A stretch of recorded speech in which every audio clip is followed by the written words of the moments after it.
বিন্দুতে কার্যরত P O Q বলের লব্ধি আর।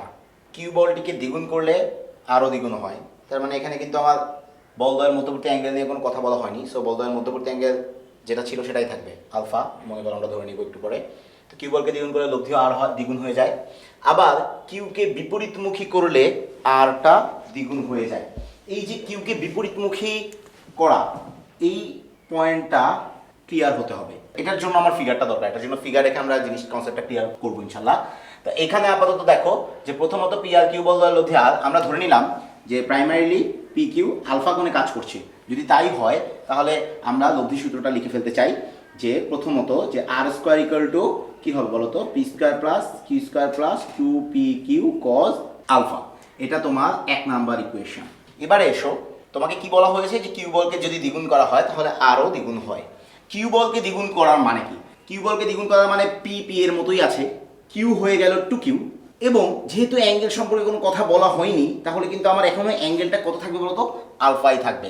তাহলে এই জন্য যে লব্ধির মানটাও কিন্তু এখন কি হয়ে গেছে, কিউ বলকে দ্বিগুণ করলে লব্ধির মানটাও দ্বিগুণ হয়ে যায়। তার মানে লব্ধিটা প্রাইমারিলি আর ছিল, এখন কিন্তু লব্ধিটা কত হয়ে যাবে বলো দেখি, 2r। এটা কিন্তু আমার লব্ধি হবে। সো আমি যদি এখানে লব্ধির সূত্রটা লিখি তাহলে ব্যাপারটা দাঁড়াবে এরকম যে 2r whole square equal to P square plus 2q whole square plus 2 into P into 2q into cos alpha.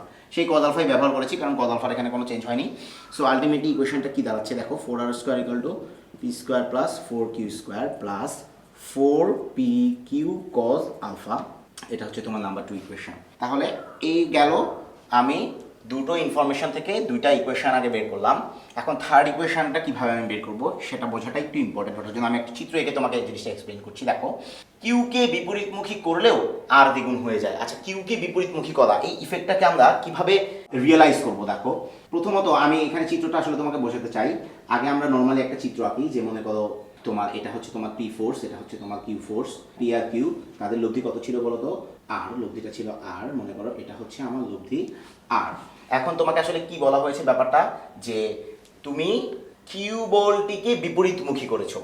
আচ্ছা, কিউ বলটিকে বিপরীতমুখী করার মানেটা হচ্ছে কিউটাকে দেখো, কিউ বলটা প্রথমত এই দিকে ছিল, বিপরীতমুখী করার মানে হচ্ছে ঠিক 180 ডিগ্রি ঘুরিয়ে দেওয়া হয়েছে।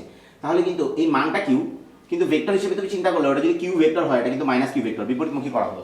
এবং সেই অবস্থায় দেখো পি আনচেঞ্জড আর কিউকে তুমি বিপরীতমুখী করেছো, এই অবস্থায় আমার যে লব্ধিটা সেটা কিন্তু এখন উপরের সামান্তরিক দিয়ে হবে না, কারণ এখন একটা ফোর্স হচ্ছে পি আর এখন কিউটা হচ্ছে এটা। সো এখন নতুন যে কর্ণটা হবে সেটা হবে আমার নতুন লব্ধি। সেটা মনে করো এই কর্ণটা, এটা মনে করো আমার আর প্রাইম। তার মানে কি ব্যাপারটা কি দাঁড়াচ্ছে, যে একটা ফোর্সকে যখন বিপরীতমুখী করে দেওয়া হয় তখন আসলে যে ঘটনাটা ঘটে সেটা অ্যাঙ্গেল দিয়ে আমাদের রিয়েলাইজ করতে হবে। কিভাবে অ্যাঙ্গেল দিয়ে রিয়েলাইজ করবো দেখো, প্রথমে পি আর কিউ এর প্রাইমারি অবস্থায় এই কোণটা ছিল আলফা। এখন মজার ব্যাপার হচ্ছে যেহেতু তুমি কিউকে বিপরীতমুখী করে দিয়েছো, খেয়াল করো এই অবস্থায় পি আর কিউ এর মধ্যবর্তী কোণ কিন্তু এইটা। সো এই কোণটা যদি আলফা হয়, টোটাল কোণটা 180 ডিগ্রি, তার মানে এই কোণটা কত থেকে যাচ্ছে বলো তো, 180 মাইনাস আলফা। তাহলে এবারে যে আমি ইকুয়েশনটা লিখবো সেই ইকুয়েশনটাতে কিন্তু অবশ্যই আলফা ব্যবহার করতে পারবে না, তোমাকে ব্যবহার করতে হবে হচ্ছে 180 মাইনাস আলফা। কিন্তু ফোর্সের মানগুলি কত কত ব্যবহার করতে পারবে, মান হিসেবে এখনো কিউই ব্যবহার করবে এবং মান হিসেবে এখনো পি ব্যবহার করবে। কিন্তু আরেকটি জিনিস ইম্পর্টেন্ট, সেটা হচ্ছে লব্ধি আরটা কি হয়ে গেছে বলো তো, আগের আরে দ্বিগুণ হয়ে গেছে। সো আমরা যদি আসলে এইখানে তোমার কেসটা চিন্তা করি তাহলে হচ্ছে এখনো আমার পি এর জায়গায় পি থাকবে, কিউ এর জায়গায় কিউ থাকবে, কিন্তু অ্যাঙ্গেলের জায়গাটায় এখন আমার 180 মাইনাস আলফা এই জিনিসটা বসাতে হবে। এবং এই তিনটা সিনারিও আমার যে লব্ধিটা তৈরি করবে সেই লব্ধিটা কিন্তু প্রাইমারি অবস্থায় যে লব্ধিটা ছিল আর তার দ্বিগুণ 2r হয়ে যাবে। সো এখন আমার ইকুয়েশনটা কি দাঁড়াচ্ছে দেখো, যে লব্ধি 2r স্কোয়ার করে লিখলাম, এত ইকুয়াল টু কত হবে বলো তো, P square plus Q square plus 2pq cos 180 minus alpha. এখান থেকে তুমি দেখো কি হচ্ছে, 4r square equal to P square plus Q square minus 2pq cos alpha. তোমরা মনে হয় এটা জানো যে মাইনাস 2pq cos আলফা কেন হচ্ছে, কারণ cos 180 ডিগ্রি মাইনাস আলফার মান হচ্ছে মাইনাস cos আলফা। তাহলে আমরা এখান থেকে তিনটা ইকুয়েশন পেয়েছি, একটু খেয়াল করতে হবে ইকুয়েশনগুলো আমি একটু হাইলাইট করি। একটা হচ্ছে এইটা, একটা হচ্ছে এইটা, আর একটা হচ্ছে এইটা। এখন আমরা অঙ্কটা কিভাবে অ্যাপ্রোচ করবো একটু দেখো। তোমাকে এখানে প্রমাণ করতে বলেছে P is to Q is to R, মানে পি কিউ আর রেশিও বের করতে বলেছে, এবং রেশিও বের করতে বলাটাই স্বাভাবিক, কারণ দেখো এখানে বেসিক্যালি প্যারামিটার হচ্ছে আমার চারটা, কারণ পি কিউ আর এই তিনটা তো প্যারামিটার আছে, এর সাথে কিন্তু একটা আলফা প্যারামিটার আছে সবগুলো ইকুয়েশনে। সো চারটা প্যারামিটার আননোন, অথচ ইকুয়েশন দেওয়া আছে তোমাকে তিনটা। এটা কিন্তু একটা বেসিক কথা। এখান থেকে কখনো তুমি চারটা প্যারামিটারের মান বের করতে পারবা না, কিন্তু তাদের রেশিও, তিনটা রেশিও বের করতে পারবা। তো আমরা এখান থেকে যদি রেশিও বের করতে চাই, যেহেতু আমার প্রমাণের মধ্যে আলফা প্যারামিটারটা সম্পর্কে কোনো কথা নাই, পি কিউ আর, তো আমরা সবার প্রথমে যে কাজটা করব, এই তিনটা ইকুয়েশন থেকে আলফাকে রিমুভ করে দুইটা ইকুয়েশন ডিরাইভ করব। তাহলে আলফাকে রিমুভ করার জন্য যে দুইটা ইকুয়েশন ডিরাইভ করব, সেটা আমরা কিভাবে করব? সেটার জন্য আমার আসলে এই তিনটা ইকুয়েশনই লাগবে। তাহলে এখানটা এখন খেয়াল করো, এই তিনটা ইকুয়েশন থেকে আমার টার্গেট হচ্ছে আলফা রিমুভ করে দুটো ইকুয়েশন বের করা।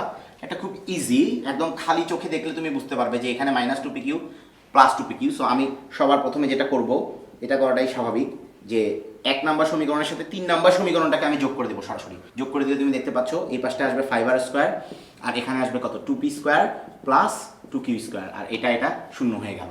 তাহলে এখান থেকে আমরা সব কিছুকে এক পাশে নিয়ে একটা ইকুয়েশন সাজিয়ে রাখি, 5r² = 0। তাহলে মনে করো এটা তোমার 4 নম্বর ইকুয়েশন। আচ্ছা, এখন আসো এটা আরেকবার আমি রিমুভ করতে চাই কল আলফাকে, অন্য যে কোনো দুইটা ইকুয়েশন ব্যবহার করে অনেকভাবে করা যায়। যেমন আমার চোখে এখন ধরা পড়ছে যে ঠিক আছে, আমি যেটা করতে পারি 3 নাম্বার ইকুয়েশনকে 2 দিয়ে গুণ করে 2 নাম্বারের সাথে যোগ করতে পারি। সেই কথাটা আমি সামনে লিখে দিচ্ছি, যে 2 নাম্বার ইকুয়েশন প্লাস 3 নাম্বার ইকুয়েশনের দ্বিগুণ, সেটার যোগফল নেব। এবং সেটার যোগফল নিতে গেলে খেয়াল করবে তুমি, এখানে 4r² 8r² হয়ে যাবে 2 দিয়ে গুণ দেওয়ার ফলে। এখানে আমি লিখতে পারবো 12r², আর এখানে কি হবে p² 2p² মানে 3p², আর এখানে কত হবে 4q² 2q² মানে 6q², আর এটা তো শূন্য হয়ে যাচ্ছে। সো আলটিমেটলি এটাকে 3 দিয়ে আবার ভাগ করা যাচ্ছে। 3 দিয়ে ভাগ করলে কত হয় দেখো, 4r² plus p² plus 2q²। So সবগুলোকে যদি এক পাশে নিয়ে লিখি, তাহলে ব্যাপারটা এরকম দাঁড়াচ্ছে p² plus 2q² minus 4r² = 0। এটাকে আমি 5 নাম্বার ইকুয়েশন নাম দিলাম। সো আমরা প্রায় শেষের পথে চলে এসেছি। তাহলে আমার এই 4 নাম্বার 5 নাম্বার ইকুয়েশনটাকে আমি একটু পরপর লিখতে চাই। 4 নাম্বার ইকুয়েশনটা আমি কি পেয়েছি, 2p² প্লাস 2q², আর কত পেয়েছি মাইনাস 5r² = 0। আর 4 নাম্বার আর 5 নাম্বার ইকুয়েশনটা কত পেয়েছি, p² plus 2q² minus 4r² = 0। তাহলে এই যে তোমার দেখতে পাচ্ছ, এটা আমার 4 নাম্বার ইকুয়েশন আর এটা আমার 5 নাম্বার ইকুয়েশন। এই দুইটা ইকুয়েশনের মধ্যে যদি আমি এখন বজ্র গুণন সূত্র অ্যাপ্লাই করি, খুব ইজিলি সরাসরি আমার পি কিউ আর এসে চলে আসবে। কিভাবে? এই যে দেখো, বজ্র গুণন সূত্র সম্পর্কে সবার আইডিয়া থাকা উচিত, যে p² যখন নেব তখন আমার কত হবে, 4 দুগুণে এটা -8 মাইনাস দিয়ে 5 দুগুণে -10 এই ইকুয়াল টু আমার এখানে q², তখন কত হবে বলো তো দেখি, -5 আর মাইনাস এটার গুণফল হচ্ছে -8। আচ্ছা, আর যখন আমি r² নেব তখন কিভাবে হয়, যে এটার গুণফল মাইনাস এটার গুণফল, আই মিন 4 - 2। সো আলটিমেটলি কি আসতেছে, p² বাই এখানে আসতেছে 2 ইকুয়াল টু q² বাই এখানে আসতেছে 3 আর r² বাই এখানে আসতেছে 2।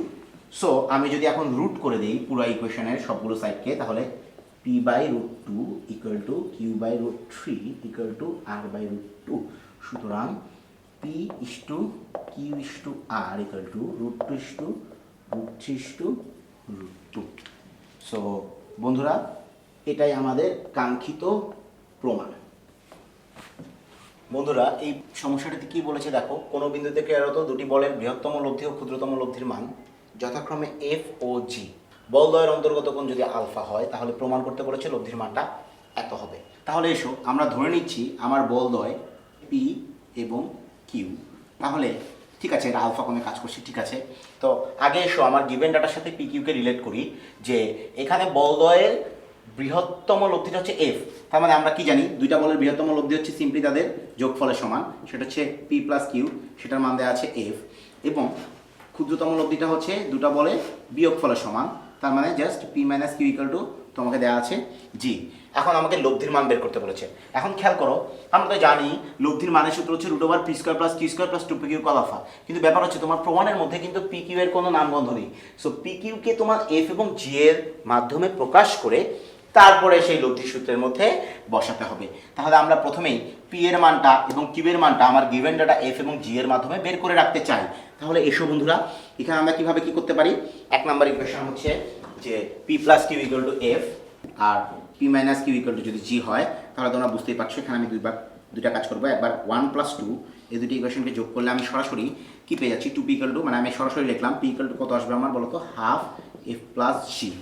একইভাবে আমি যদি 1 থেকে 2 বিয়োগ করে দিই, সেক্ষেত্রে আমার 2q equal to F minus G আসবে। তার মানে কিউ এর ভ্যালুটা এসে পড়বে হাফ এফ মাইনাস জি। এই যে পি আর কিউ এর মান এফ আর জি এর মাধ্যমে বের হলো। এবার আমি লব্ধির মান ক্যালকুলেট করব। এসো, তাহলে জানা আছে লব্ধি আর ইকুয়াল টু, আচ্ছা আমরা স্কোয়ার করে উভয় পক্ষকে স্কোয়ার করে দিলাম, যে আর স্কোয়ার ইকুয়াল টু আমার কি জানা আছে বলো তো? P square plus Q square plus 2pq cos alpha, অন্তর্গত কোণ আলফা। ব্যাস, তুমি এখানে কি করবে এখন? পি এর মানটা আর কিউ এর মানটা নিয়ে সুন্দর করে বসিয়ে দাও। তাহলে কত হবে দেখো, এখানে আমার পি এর মানটা এসেছিল 1/4, পি মানে হচ্ছে F plus G whole square. আচ্ছা, আর কিউ স্কোয়ারটা কি হবে? 1/4 F minus G whole square plus 2 into P মানে হচ্ছে হাফ এফ প্লাস জি, আর কিউ মানে হচ্ছে half F minus G into cos alpha. Cos আলফার মধ্যে কজ আলফা আছে, কোনো সমস্যা নেই। তাহলে এখান থেকে কি হচ্ছে দেখো ব্যাপারটা, 1/4, আমি 1/4টাকে কমন নিয়ে নিচ্ছি, এইটাকে আমি ভেতরে লিখছি কত?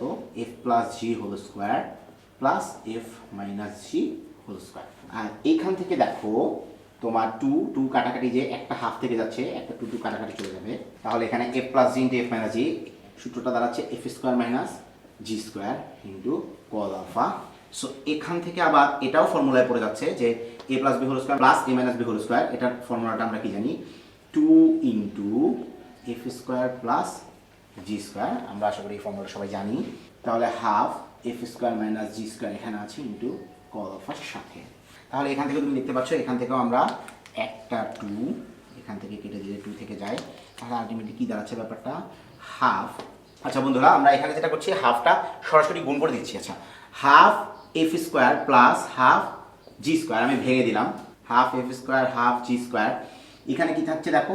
Plus half F square into cos alpha আর minus half G square into cos alpha. আমি একটু সেপারেট করে ফেললাম। কেন সেপারেট করে ফেললাম? কারণ আসলে আমরা এফ কে একটা টার্মে আর জি কে একটা টার্মে কনভার্জ করতে চাই। তাহলে এখানে দেখো ব্যাপারটা হচ্ছে, দুইটা এফ স্কোয়ার টার্ম দেখতে পাচ্ছি আমরা। এখান থেকে হাফ এফ স্কোয়ারটাকে যদি কমন নেওয়া যায়, তাহলে এইটা আর এইটা থেকে, হ্যাঁ সবাই খেয়াল করো, হাফ এফ স্কোয়ার, এখানেও half F square into cos alpha extra আছে। সো আমরা এটাকে হাফ এফ স্কোয়ারটা কমন নিলে 1 প্লাস কজ আলফা চলে আসতেছে। একইভাবে তুমি যদি এখান থেকে কি কমন নেবে বলো তো? হাফ জি স্কোয়ার যদি কমন নাও এই দুটো টার্ম থেকে, এই টার্মটা আর এই টার্মটা, তাহলে তুমি দেখতে পারবে এখানে থেকে যাবে 1 মাইনাস কজ আলফা। তাহলে বলো 1 প্লাস কজ আলফার ফর্মুলা কি আমাদের জানা আছে? হ্যাঁ, অবশ্যই জানা থাকা উচিত। এফ স্কোয়ার 1 প্লাস কজ আলফার সূত্রটা হচ্ছে 2 কজ স্কোয়ার আলফা বাই 2। আর এটার সূত্রটা কি হবে? মাইনাস থাকলে আমরা জানি সাইনে চলে যায়, 2 সাইন স্কোয়ার আলফা বাই 2। তাহলে এখান থেকে চমৎকারভাবে আমার 2 কাটা চলে যাচ্ছে, এবং কি থেকে যাচ্ছে দেখো, F square cos square alpha by 2 plus G square sine square alpha by 2। দেখো তো বন্ধুরা, প্রমাণের কাছাকাছি চলে এসেছি না? আসলে প্রমাণটাই চলে এসেছে, কাছাকাছি না। আর এর মানটা তাহলে কত দাঁড়াচ্ছে? Root over F square cos square alpha by 2 plus G square sine square alpha by 2। So এটাই তোমার সেই কাঙ্ক্ষিত প্রমাণ।